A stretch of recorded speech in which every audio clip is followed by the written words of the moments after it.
Hey guys, and welcome to the first episode of a Thanksgiving series that I'm kicking off.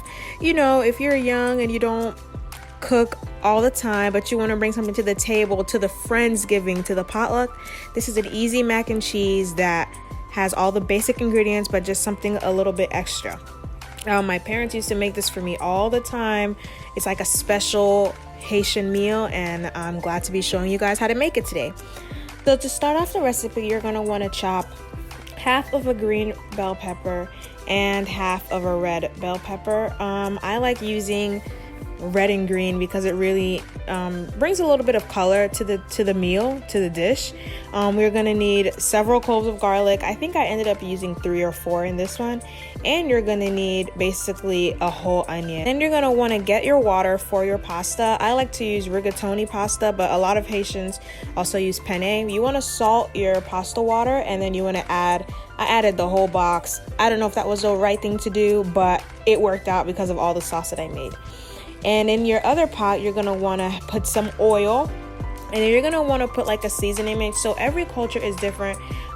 For Haitians, we have like a seasoning mix that has like garlic, scallions in it, different things like that to give it a little bit of flavor before we add our onions and garlic.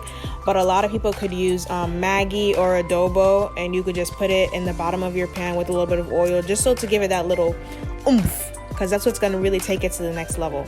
So you're going to saute your garlic and your onions until they're like a little bit translucent. You don't want anything to burn because you don't want any of that bad flavor. You only want the good of what the garlic and onion have to offer.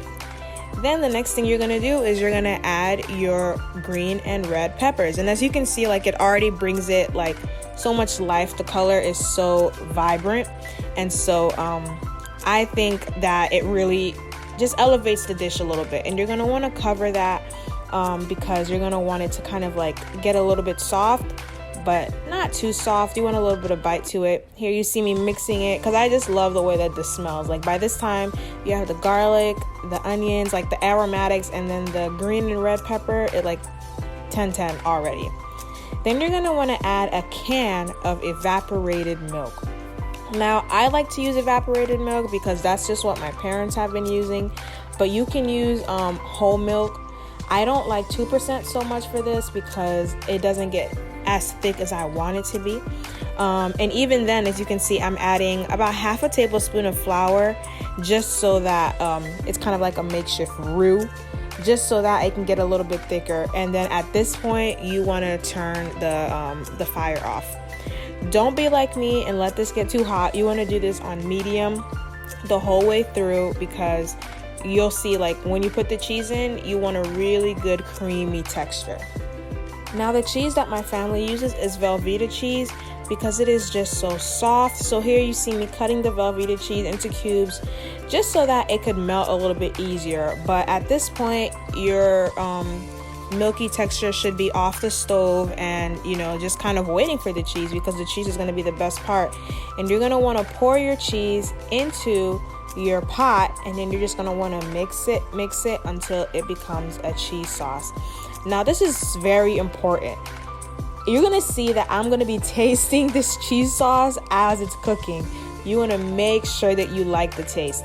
I'm going to be adding garlic powder, onion powder, and parsley, dried parsley, until I like the taste. I personally love this cheese sauce. When I was a kid, I would eat it off the pan. Like, I would sneak behind my parents' backs and eat it out of the pan. And so you just want to make sure that that cheese sauce tastes good because once you put the pasta in it, you're in it. Like, there's nothing else you can do to change the taste. So here you see me adding a little bit of garlic powder and a little bit of onion powder just to make sure that it's to the flavor that I want. This is definitely your macaroni and cheese. There's nothing, like, if you want it to taste a certain way, you're in control of that. You know, add salt, add pepper, everything that you want to make sure that it tastes good. And by this point, the macaroni is the cream sauce for it is basically done. And so you want to add your pasta to the other pan, and you're just going to mix it together. You're going to mix it together, make sure everything's incorporated, make sure that your heat is off at this time. and just watch it be mixed, and it is literally so good. It's one of the best things. So the next thing you're gonna want to do after you have mixed the macaroni and the cheese, you're gonna want to put it in the bowl. And I just want you guys to just look at how good this looks. Technically, you could eat it straight. You don't even have to bake it at this point, but I'm like, just looking at this, I'm like, man, it's so good. I literally used to sneak pieces of macaroni from my parents' stove when they used to make this. And you know, it's so big, so it fits so easily in your hand, so quickly in your mouth. Anyways, after you do that, you're going to want to put the mozzarella cheese on top. I didn't put a lot, but you can put a lot more. You can put as much as you want.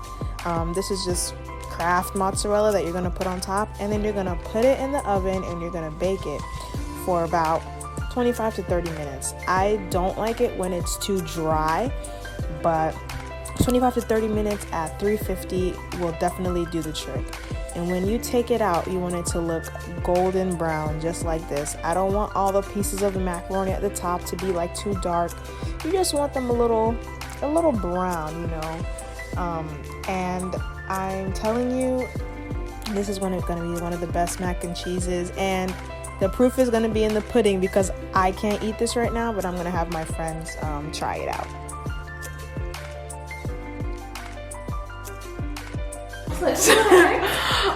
Well, thank you guys for watching. Normally I would have the dish in front of me trying it, but at the time that this is being filmed, I am currently vegan, so I can't eat it, and that is because of my friend Alexi. Maybe you'll meet her. So I'm gonna have my two housemates try the food. So here they are. This is Jen, and that's Veronica. And I've been waiting. She's been waiting forever. So 3 hours later. Okay. I hate her. Okay, how do I you want me to just get this whole big piece? Just eat whatever you You know want. what? It's a lot of pressure, Sarah. It's not. It's a little crispy at the top. I should get a butcher knife. Just kidding. Talking crap about my food already. Smells great. These peppers are so good. Veronica's giving you a reaction. Okay, but she only ate the peppers. You haven't even eaten it yet. It's really good. Thank you, Veronica. Veronica's a natural.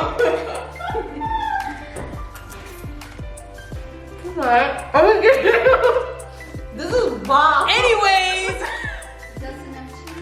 Anyways, so Sarah, let me just say if thank you you. found this at your Thanksgiving table, are you getting seconds? Oh, yeah, for sure.